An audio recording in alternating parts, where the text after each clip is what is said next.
Hello everybody and welcome back to another Hidden Blade video. Today I'm going to be talking about the history of the Nintendo Game Boy.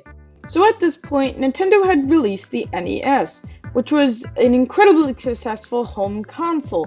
And about 4 years into the lifespan, the idea of a handheld was kind of becoming more relevant, with the Game & Watch being the predecessor to the Game Boy, which the Game & Watch was an LCD screen that was able to play 1 or 2 games, and it also had a clock on the corner.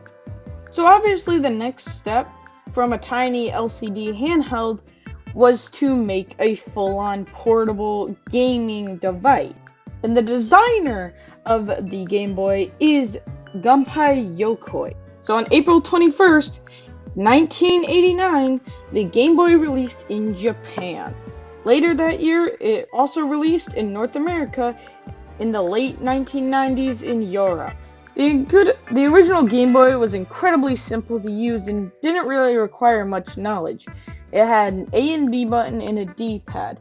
For anyone that had played an NES at that time, the console was incredibly simple to use, as it's essentially just an NES controller, except the buttons are a little bit farther apart and the A and B button are curved.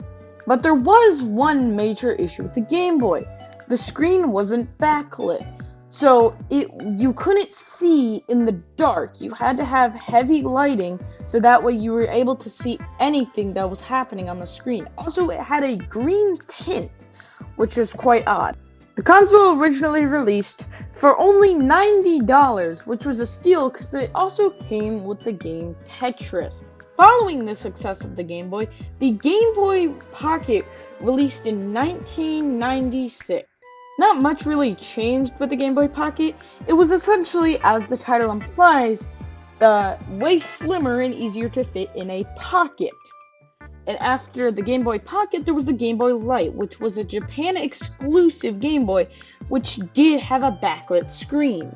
But sadly, the Game Boy Light would never make it overseas because of the next rendition of the Game Boy, which was the Game Boy Color, which did not have a backlit screen, but it did have color on the screen. But after all of that, the total amount of every single Game Boy combined sold was 118 million units.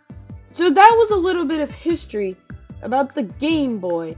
If you enjoyed this video, please like and subscribe. I will try and upload within the next week. This is TheHiddenBlade from the Hidden Blade channel, and thank you for watching.